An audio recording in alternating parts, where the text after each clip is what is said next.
Hi, ನಮಸ್ತೆ. Welcome back to ಸಾಮಸದ ರುಚಿ. ಹೇಗಿದ್ದೀರಾ ಎಲ್ಲರೂ ಆರೋಗ್ಯವಾಗಿದ್ದೀರಾ ಅನ್ನೋದು ನನ್ನ ಭಾವನೆ. ಇವತ್ತಿನ ರೆಸಿಪಿ ಬೆಂಡೆಕಾಯಿ ಹುಳಿ. ಬೆಂಡೆಕಾಯಿ ಹುಳಿ ನಾನು ಯಾವ ರೀತಿ ಮಾಡ್ತೀನಿ ಅನ್ನೋದನ್ನು ನಾನಿವತ್ತು ನಿಮ್ಮ ಜೊತೆ ಶೇರ್ ಮಾಡ್ತಾಯಿದ್ದೀನಿ.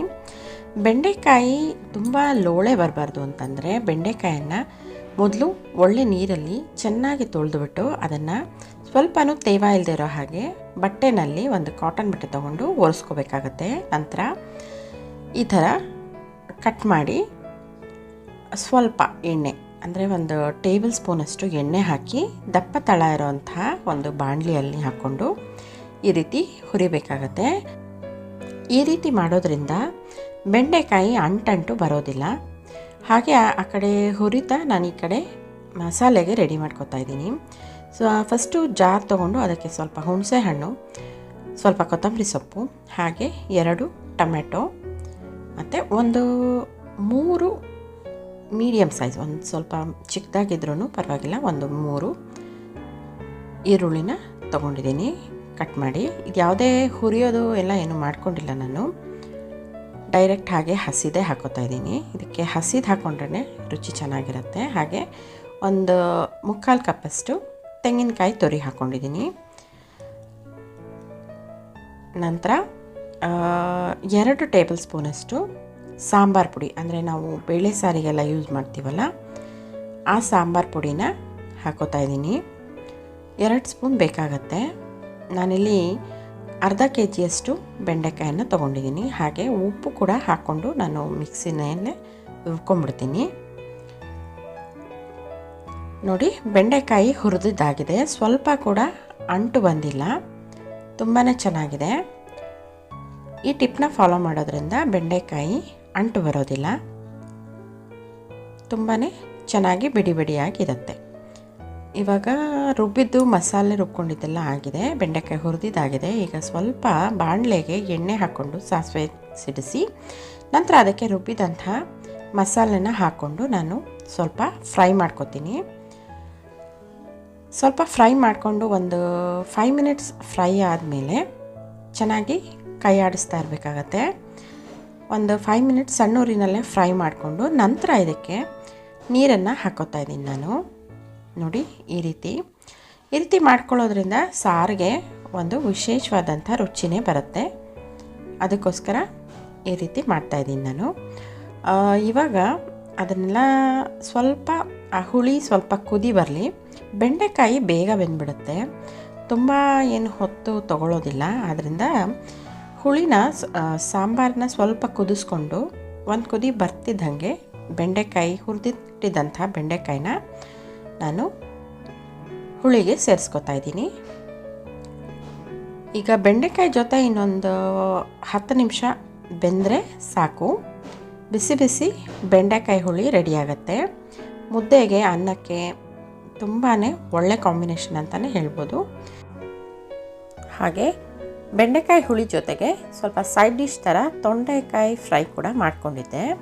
ಅದಕ್ಕೆ ನಾನು ಸ್ವಲ್ಪ ಫ್ರೆಶ್ ಆಗಿ ಪೌಡರ್ನ ರೋಸ್ಟ್ ಮಾಡಿ ತೊಗೊಂಡು ಫ್ರೈ ಮಾಡ್ಕೊಂಡಿದ್ದೆ. ತುಂಬಾ ಟೇಸ್ಟಿಯಾಗಿರುತ್ತೆ ಈ ಥರ ಇನ್ಸ್ಟೆಂಟಾಗಿ ಫ್ರೈ ಮಾಡಿ ಆವಾಗ ತಕ್ಷಣಕ್ಕೆ ಪೌಡ್ರ್ ಮಾಡ್ಕೊಂಡು ಮಾಡಿದ್ರೆ. ಅದಕ್ಕೆ ನಾನು 1 ಟೇಬಲ್ ಸ್ಪೂನ್ ಧನಿಯಾ, ಹಾಗೆ ಅರ್ಧ ಟೇಬಲ್ ಸ್ಪೂನ್ ಜೀರಿಗೆ ಮತ್ತು ಹೆಸರು ಬೇಳೆ 2 ಟೇಬಲ್ ಸ್ಪೂನ್ ಹಾಕ್ಕೊಂಡು ಡ್ರೈ ಫ್ರೈ ಮಾಡಿಕೊಂಡು ನಂತರ ಅದಕ್ಕೆ 4ರಿಂದ 5 ಒಣಮೆಣಸಿನ್ಕಾಯಿ ಹಾಕ್ಕೋಬೇಕಾಗತ್ತೆ. ಒಣಮೆಣಸಿನ್ಕಾಯಿ ನಾನು ಬ್ಯಾಡಗಿ ಮೆಣಸಿನ್ಕಾಯಿ ಇರಲಿಲ್ಲ, ಸೊ ಅದರಿಂದ ಬರೀ ಖಾರದ ಮೆಣಸಿನ್ಕಾಯಿ ಮಾತ್ರನೇ ಹಾಕ್ಕೊಂಡಿದ್ದೀನಿ. ಬ್ಯಾಡಗಿ ಮೆಣಸಿನ್ಕಾಯಿ ಇದ್ದರೆ ತುಂಬಾ ಒಳ್ಳೆ ಕಲರ್ ಬರುತ್ತೆ. ಸೊ ಇದನ್ನು ಚೆನ್ನಾಗಿ ಡ್ರೈ ಫ್ರೈ ಮಾಡಿಕೊಂಡು ಪೌಡ್ರ್ ಮಾಡ್ಕೋಬೇಕು. ನಂತರ ಸ್ವಲ್ಪ ಅದನ್ನು ಪೌಡ್ರ್ ಮಾಡ್ಕೊಂಡು ಇಟ್ಕೊಳ್ಳೋದು. ನಂತರ ಅದಕ್ಕೆ ಒಂದು ಬಾಣಲೆಗೆ ಸ್ವಲ್ಪ ಎಣ್ಣೆ ಹಾಕ್ಕೊಂಡು ಸಾಸಿವೆ ಚಟಪಟ ಅಂತ ಸಿಡಿದ್ಮೇಲೆ 2 ಮೀಡಿಯಮ್ ಸೈಜ್ ಈರುಳ್ಳಿನ ಕಟ್ ಮಾಡಿಕೊಂಡು ಹಾಕ್ಕೊಂಡಿದ್ದೀನಿ.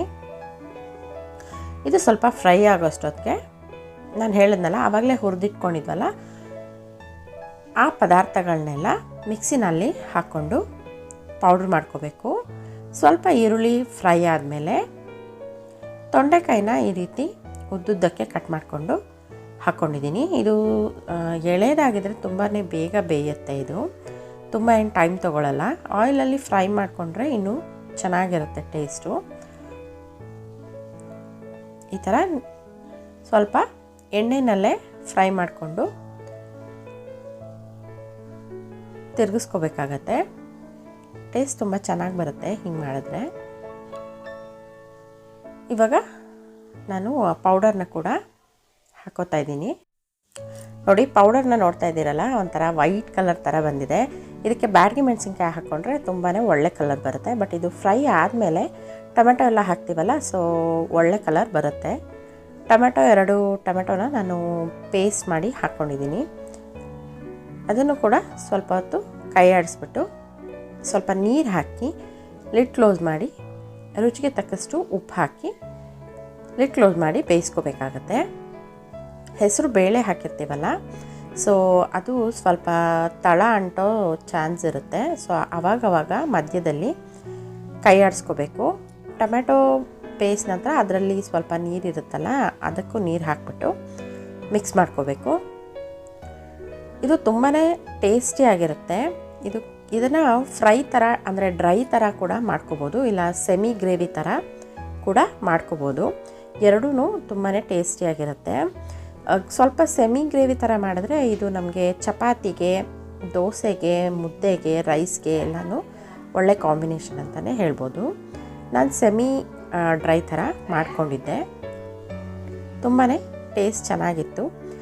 ಇದಿಷ್ಟು ಆದಮೇಲೆ ಒಂದು ಅರ್ಧ ಕಪ್ಪಷ್ಟು ತೆಂಗಿನಕಾಯಿ ತುರಿನ ಹಾಕ್ಕೊಂಡು ಚೆನ್ನಾಗಿ ಫ್ರೈ ಮಾಡಿಕೊಂಡು ಒಂದು 5 ಮಿನಿಟ್ಸ್ ಬಿಟ್ಟು ಇಳಿಸ್ಕೊಳ್ಳೋದು ಅಷ್ಟೇ. ತುಂಬ ಸಿಂಪಲ್, ತುಂಬಾ ಟೇಸ್ಟಿಯಾಗಿರುತ್ತೆ. ನಂತರ ಕಡಲೆಬೇಳೆ ಕೋಸಂಬರಿ ಮಾಡ್ಕೊತಾ ಇದ್ದೀನಿ. ಕಡಲೆಬೇಳೆ ತುಂಬ ಹೈ ರಿಚ್ ಪ್ರೋಟೀನ್ ಆಗಿರೋದ್ರಿಂದ ಕಡಲೆಬೇಳೆ ಕೋಸಂಬರಿನ ನಾನು ಮಾಡ್ಕೊತಾ ಇದ್ದೀನಿ. ಇದು ತುಂಬ ಹಳೆ ಕಾಲದಿಂದನೂ ಮಾಡ್ತಾನೆ ಬಂದಿರೋವಂಥದ್ದು. ಇದು ಒಂದು ಸಾಂಪ್ರದಾಯಿಕ ಅಡುಗೆ ಅಂತಲೇ ಹೇಳ್ಬೋದು ಅಲ್ವಾ. ಕಡಲೆಬೇಳೆ ಒಂದು ಅರ್ಧ ಕಪ್ಪು ನೆನೆಸಿಟ್ಕೊಂಡಿದ್ದನ್ನು ಹಾಕ್ಕೊಂಡಿದ್ದೀನಿ. ಹಾಗೆ ಸೌತೆಕಾಯಿನ ಸಣ್ಣದಾಗಿ ಹೆಚ್ಚಿ ಹಾಕ್ಕೊಂಡಿದ್ದೀನಿ. ಹಾಗೆ ಇದಕ್ಕೆ ಕ್ಯಾರೆಟ್ ತುರಿ ಒಂದು 3 ಟೇಬಲ್ ಸ್ಪೂನ್ ಹಾಕ್ಕೊಂಡಿದ್ದೀನಿ. ಹಾಗೆ ಕೊತ್ತಂಬರಿ ಸೊಪ್ಪು ಮತ್ತು 1 ಟೇಬಲ್ ಸ್ಪೂನಷ್ಟು ನಿಂಬೆಹಣ್ಣಿನ ರಸ ಹಾಕ್ಕೊಂಡಿದ್ದೀನಿ. ಹಾಗೆ ಎಣ್ಣೆ, ಸಾಸಿವೆ ಮತ್ತು ಒಣಮೆಣಸಿನ್ಕಾಯಿ, ಕರಿಬೇವಿನ ಸೊಪ್ಪು, ಹಾಗೆ ಇಂಗಿನ ಒಗ್ಗರಣೆ ಕೊಟ್ಟು ಅರ್ಧ ಕಪ್ ತೆಂಗಿನಕಾಯಿ ತುರಿ ಹಾಕ್ಕೊಂಡು ಚೆನ್ನಾಗಿ ಮಿಕ್ಸ್ ಮಾಡಿಕೊಂಡ್ರೆ ಕಡಲೆಬೇಳೆ ಕೋಸಂಬರಿ ತಯಾರಾಗುತ್ತೆ. ಈ ರೆಸಿಪೀಸ್ ಎಲ್ಲ ನಿಮ್ಗೆ ಹೇಗೆ ಅನ್ನಿಸ್ತು ಅಂತ ನನಗೆ ಕಾಮೆಂಟಲ್ಲಿ ಖಂಡಿತವಾಗ್ಲೂ ತಿಳಿಸಿ. ಹಾಗೆ ನೀವು ಯಾರಾದರೂ ಫಸ್ಟ್ ಟೈಮ್ ನಮ್ಮ ಚಾನಲ್ನ ನೋಡ್ತಾ ಇದ್ದರೆ ನಮ್ಮ ಚಾನಲ್ನ ಸಬ್ಸ್ಕ್ರೈಬ್ ಮಾಡ್ಕೊಳ್ಳಿ. ಈ ಥರದ ವಿಶೇಷ ಅಡುಗೆಗಳು ಖಂಡಿತವಾಗ್ಲೂ ನಮ್ಮ ಚಾನಲ್ಲಿ ಸಾಕಷ್ಟಿದೆ. ಹಾಗೆ ಈ ಥರದ ಆರೋಗ್ಯಕರ ಅಡುಗೆಗಳು ನಮ್ಮ ಚಾನಲ್ಲಿ ಸಾಕಷ್ಟಿದೆ. Thank you for the watching. See you in the next video. Bye bye.